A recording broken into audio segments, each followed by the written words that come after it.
keys to a successful book launch on today's episode.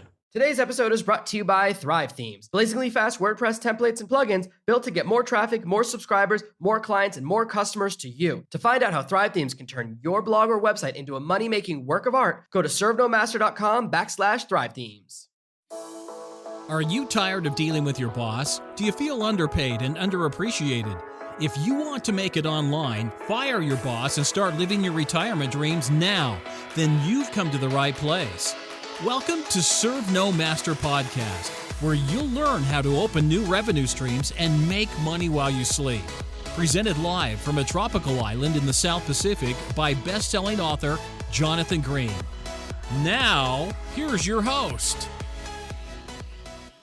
I've been helping a lot of people launch their books recently, and a couple of critical keys to a successful book launch on today's episode. Recently, I've been helping more and more people put together their book launches, and I've noticed that consistently people get caught at a couple of key points. And I want to help you overcome those stumbling blocks, those barriers before they happen. The mindset of most authors, and this is something that happens over and over again, we decide on a launch date. We decide this is the day I want my book to go live. And once we have that date in mind, it becomes this monster chasing us down a hallway. Now, I'm a big believer in setting those dates and creating a fixed moment where you're going to release your book so you don't get stuck constantly almost releasing, and pushing your date back over and over again. I hate pushing back launch dates, even if they're just in my mind. So I'm totally with you there. But what happens is we only think about one aspect. The book isn't done, and we do everything we can to get the book done. And we finish writing a couple of days before that launch date, and then suddenly we realize, I've got to format this. And so on launch day, we struggle, we get it formatted. It's not perfect, but it's okay, but we release it. Or maybe we're happy with how it's formatted, but we get that far. And then we don't have all the other components ready. And we're kind of stuck in this moment. And we're so busy jumping for other things that we miss some really key pieces. And I don't want that to happen to you. I want you to be very strategic. Success on Amazon, success with anything online, you have to be very methodical and very strategic. You have to be very, very careful at each piece. At least 2 weeks before you plan on uploading your book to Amazon, you have to start working on your cover.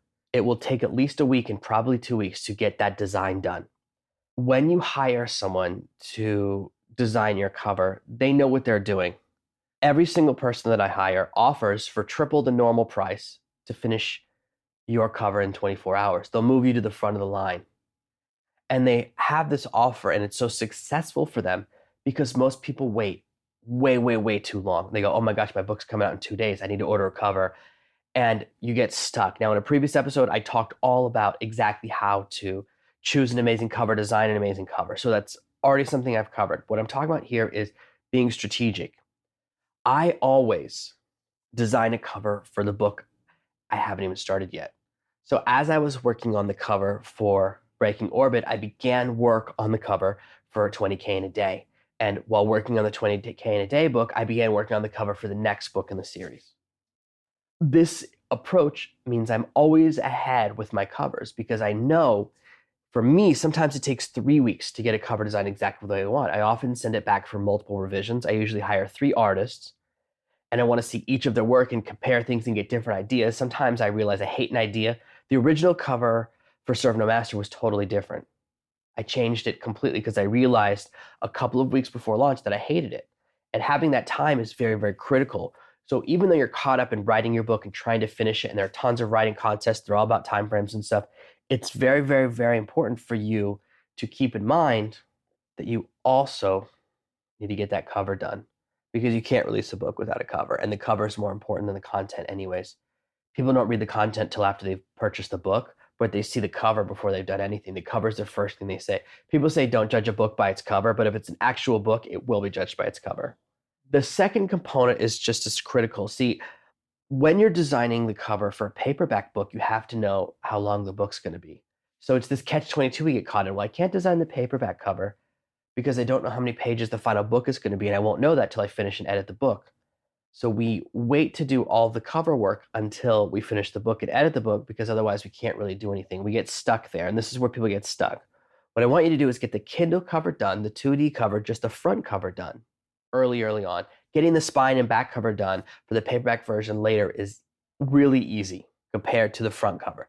The back and side cover just have to match the front. So once the front's done, the rest of it's not so hard to do.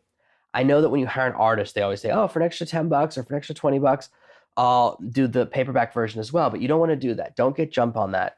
Don't get excited by that. Believe me, you can message them later and they'll let you order it at the same price anyways. What you want to focus on right now is getting that front cover done. Once your book is written, once your book is edited, it's very important to format it correctly. I have tons of training, tons of material on how to format and upload to Kindle and CreateSpace in my blog. So I don't want to repeat myself over and over again, but you need to format those correctly and take that seriously. If you launch a book and it's only available in Kindle format, the longer it takes you to get the paperback format ready, the more likely your book is to fail. Now, there are books that are Kindle only that succeed. There are books that release the paperback version 2 months later that succeed, but they're in the minority. I want to maximize the odds of your success, so please don't skip this step. Every single person finds that formatting for Kindle, it's not so hard once you figure it out, but once you try to format for CreateSpace, it takes a whole day. When I format a book for CreateSpace by hand, it takes me sometimes 3 or 4 hours of just sitting there with a Word document, getting it perfect. Even when I format and export from Scrivener to my CreateSpace format, it still takes me a while. It still takes me a couple of hours when I do it that way as well. It's not easy to get it perfect. There's always little tweaks I want to make, and I catch little mistakes, and you have to track the page numbering has to be perfect. The format has to be perfect. You want stuff on the left page or the right page. All that stuff you really have to pay attention to. Formatting for CreateSpace is not easy, but it's critical. Right now, about 40% of the money coming in from Amazon is coming in from CreateSpace. My paperbacks are pushing up. Right now, paperback versions for me are selling really, really well. So I want you to think about that. If you were going to make $10,000 a month by not having the CreateSpace version, you knock yourself down to $6,000. But that's not actually true. There are people that will not buy the Kindle version of a book that doesn't have a paperback version. They look at the book, they say, oh, there's no paperback version. This isn't a real book. And you'll lose another 10 to 20% of your sales. So now from $10,000, you've knocked yourself down to $4,000. And I know you're going to say to yourself, oh, well, I'll just do it later. And you get into the procrastination dance. I'm just telling you, you're hurting yourself. If you don't have the paperback version, it will push your conversion numbers down. It will push down the number of people who visit your page and then buy any version of the book dramatically. You'll lose about 50 to 60% of your conversions, which means Amazon will hate you. When Amazon decides they don't like your book, they will destroy you. And the Amazon algorithm is merciless. Amazon is not your friend. Amazon is not your ally. Amazon is in the business of selling books. You get one shot to demonstrate that your book is going to be a success. And when you blow that, Amazon starts adding negative marks in the back end to your book. They start saying, this isn't a tier 1 book, this is a tier 2 book. And after a couple of weeks, they'll knock you down to tier 3 and tier 4. This is why you'll notice some books that are failing, you'll see that they don't sell very many copies, but they're ranked like 100,000 or 200,000. Then you'll see other books that are ranked like 5 million. That means they sell maybe a copy a year or maybe a copy every 3 or 4 years. Amazon hates those books, and that's why it pushes them to the very, very bottom, because they messed around with these key steps. So get your cover done right, get your paperback version done right. Take it seriously. It's just as important. I can't reiterate how important it is for you to take every step in this process seriously. You absolutely need to have your cover done right. You need to get your paperback version done right. And yes, once you have the paperback version, you can then go back and order or get the full paperback cover done. So you have to go back and forth and do those steps. That's why you want to get everything done in advance. Your book should really be finished 2 weeks before you want to launch it. The next step that's critical is taking your review process seriously. When your book goes live, you launch it at 99 cents following my very simple launch template. You have 1 to 2 weeks to gather as many reviews as you can. What I'm noticing is that even when I tell people how important it is, most people's strategy, no matter what I say, is to ask their friends or friends of friends for reviews. Now, here's the problem with that. Amazon is smarter than you. Amazon is always checking to see if you are being naughty. Now, if two authors read each other's books and review each other's books randomly, in general, most of the time, Amazon will delete those reviews. Amazon assumes, even if it's totally innocuous, that it's not, because so many people do review swaps. The second problem is that Amazon tracks IPs and tracks Facebook activity. If you're Facebook friends with someone, there's a very good chance their review of your book will disappear. If you're Facebook friend of a friend, the review still might disappear. So asking your friends, asking your friends' friends, asking people that you know in your social circle for reviews, more and more Amazon is fighting against this. And this is something that other platforms are having a problem with. The same problem is happening with IMDb, which does movie rankings. If you see an independent movie and you look at the rankings, sometimes it'll have under 1,000 reviews, but it'll be like 9 stars. And that's a sign that the people who worked on the movie all left reviews. Now, there's nothing wrong with that, right? People allowed to leave reviews. And most people say, I worked on this movie, here's my thoughts. I don't have a problem with that. But a lot of people are noticing that, and it's affecting the trust for IMDb. So anytime I see less than 1,000 reviews, I don't believe the reviews are real. We learn to mentally discount what we think of as fake reviews or pseudo reviews or untrustworthy reviews. And in the same way, Amazon and these other systems are trying to catch them through their own mechanics. The review part of the process is so critical. Every review you get that's real, the longer the reviews you get, the more serious the people who write the reviews are, the more successful your book will be. Just asking your fans for reviews, that's fine, okay? It's a great baseline, but I have other podcasts, blog episodes, I have a blueprint, I have my entire course where I teach over 30 different ways of getting reviews. Go back to that previous podcast episode and listen to it about how to get reviews. There's a reason I made that episode. There's a reason I share so many different methods. I don't hide all of my methods just in my training courses. You absolutely must approach as many people in as many different ways as possible to get reviews. That's what separates books that shoot into the stratosphere from books that do okay for a couple weeks and then disappear. You have to get your systems in place, and they have to be absolutely frosty. They need to be perfect. There's nothing more important to Amazon than getting reviews. And they have to be recent. Amazon is all about, what have you done for me lately? Screwing around with that process. And I understand the thing is that we get busy, right? We're busy with life and we're busy with other things. And we're just so excited that a book is out that we only think about getting it out there and selling copies. And those things do not matter for the first couple of weeks. All that matters for the first 2 weeks of your book is you have to fight and bleed to get more reviews. Anytime you play around with it or don't take it very seriously, your book will suffer. And that's a really big problem. If you wait more than a month to be serious about reviews, it's probably too late. In order to save a book, once your book's been out for more than a month and you haven't done this, it's a whole different ballgame. You have to go into a massive revitalization campaign, which is about 3 times more work and costs a lot more money. The first chance is your best chance to do really well. If you don't take it seriously and you come back later and you got to do it, it's going to be a lot harder. And I find it very painful and very sad when people miss tiny steps, and that's why their book is suffering. It doesn't matter how tough a category is. It doesn't matter how tough the competition is or how many books out there in the competition. There's always an opportunity if you follow the steps correctly. So once you go through the review process, and this process is very important, this process, all you're measuring is reviews. Don't worry about sales. Don't worry about traction. This is not when I push for sales. I don't want you to do that. This is not the phase for that. When you first launch your book, focus on reviews and nothing else. When you first launch your book, don't tell anyone you know about it. Keep it a secret because it's not really a proper launch. A proper launch is where you have a book deal and you got paid thousands or hundreds of thousands of dollars in advance. That's one type of book launch. We're not doing that. What you're trying to do, what you want to do is get the word out there about your book at the right time. So even if your book is live on Amazon for those first 2 weeks, focus on getting out as many review copies as you can. Send review copies to anyone who will accept one. Some people will write you a review 2 days later. Some people will never write you a review, and some people take 6 months or a year. I just got a review from someone I sent a free copy to 6 months ago, and that's fine. It's no problem for me. That's why I send out so many copies. If you can send out 1,000 free copies to people that all say, yeah, I'd be willing to do a review, that's what you should do. Probably 5% of them will do it, but you end up with 50 solid reviews, and that's really, really valuable. That's your baseline. Once you have that stack of reviews, then you begin to think about the process of the full launch. But unless your book has really solid reviews, unless you have your multiple versions, unless your cover is amazing, your book's not ready for prime time. Skip any of those steps, screw around with any of those steps, and it's going to get harder and harder. Just as critical, the fourth element that I want to talk about today is the book description. For some reason, after the cover, the number one area that people phone it in, authors phone it in, is in the book description. And you can tell immediately. And I'll tell you right now, my book descriptions aren't good enough. I'm constantly redoing mine, constantly improving mine, constantly tweaking the HTML because they need to be better and better. And I believe that my covers and my descriptions can always be better.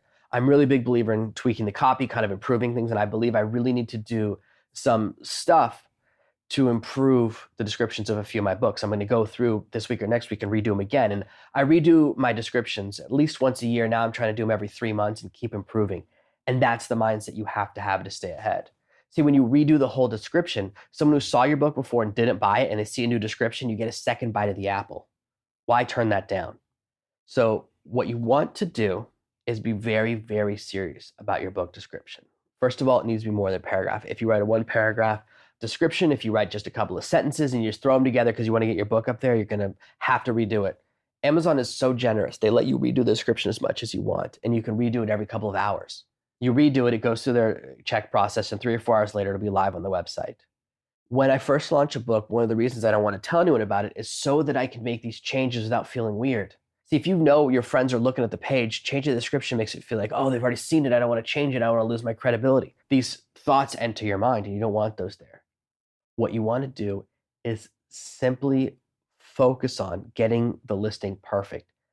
The listing, your page on Amazon, is not a description, is not a catalog page. It is a sales page. I want you to think about, when you think about a catalog, think about that catalog they give away in planes.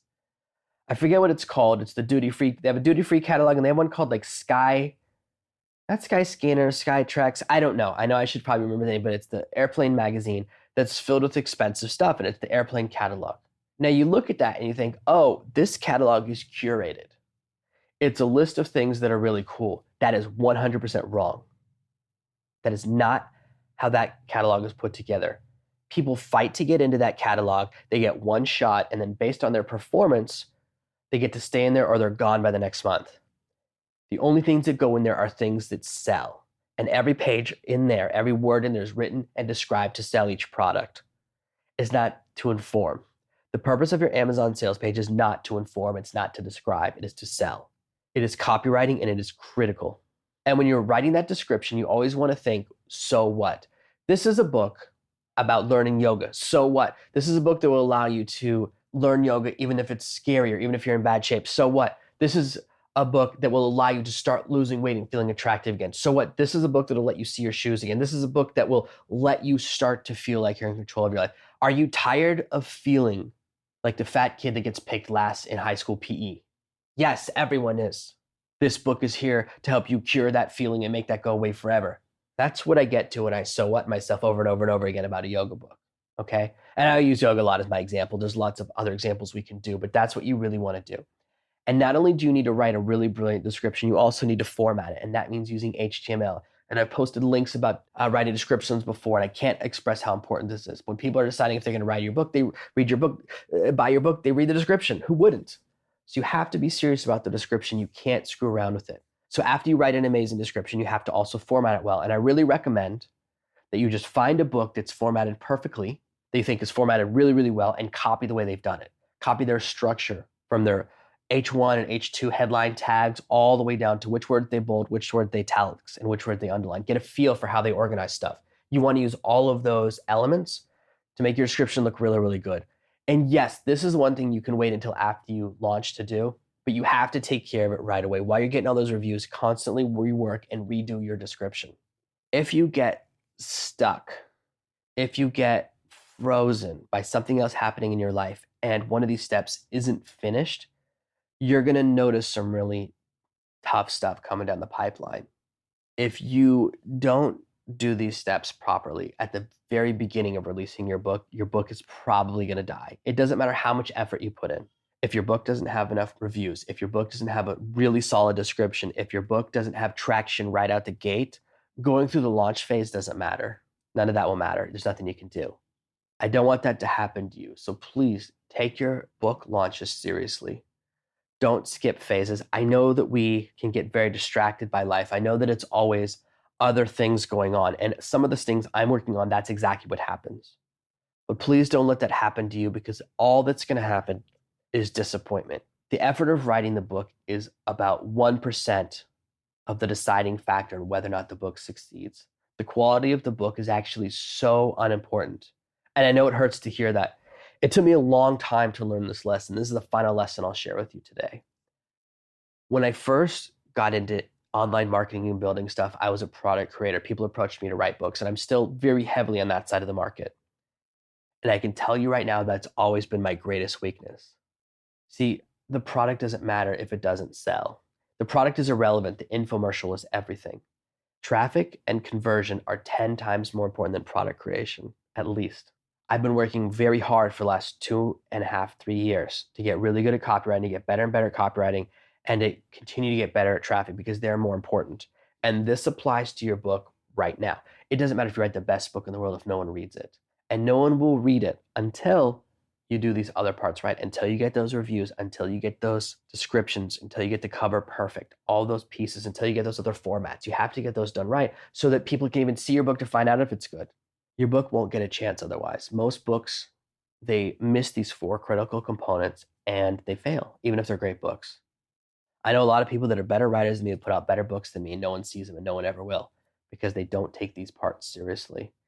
And so from the bottom of my heart, I beg you, when you release your book, be very serious about these pieces. The more seriously you take these little pieces, the more money your books will make. When a book is properly launched, when you follow these steps, even if you stop right at the end of this podcast episode and never do anything else, if you get a great cover, get multiple formats, get some really good reviews to launch the book, and write an amazing and beautiful description, the book will sell for years. You'll make money from it forever. You won't make a lot, but you'll make a lot more than anyone else. And that's really key. That's really, really what you want. And so I'm trying to put you in that position. Please take your book launch seriously. Please take the preparation seriously. Yes, I know it's your baby, and writing your book and releasing it's really important. That's great. But you wrote a book because you want people to read it. And I'm sorry to break the bad news, but the book description, the cover, the content of that sales page is all more important than the book. See, you're probably only going to get 1 review out of every 100 readers anyways. And so unless you do these other pieces first, you'll be lucky to generate 100 reviewers. And nobody who doesn't know the author, who doesn't know the book, sees a book with 1 review for 5 stars that's 2 or 3 sentences. This was a pretty good book. I thought it was pretty sweet. No one's going to buy your book up based on that. We have to do better. And I want you to succeed. And that's why I'm sharing all this critical information.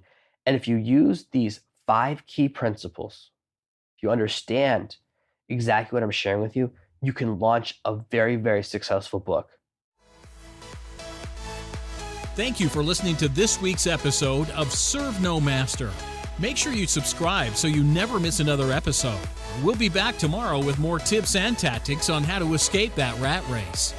Head over to servenomaster.com/podcasts now for your chance to win a free copy of Jonathan's bestseller, Serve No Master. All you have to do is leave a 5-star review of this podcast. See you tomorrow. Thank you for listening to the Serve No Master podcast. Make sure to subscribe so that together we can achieve true freedom.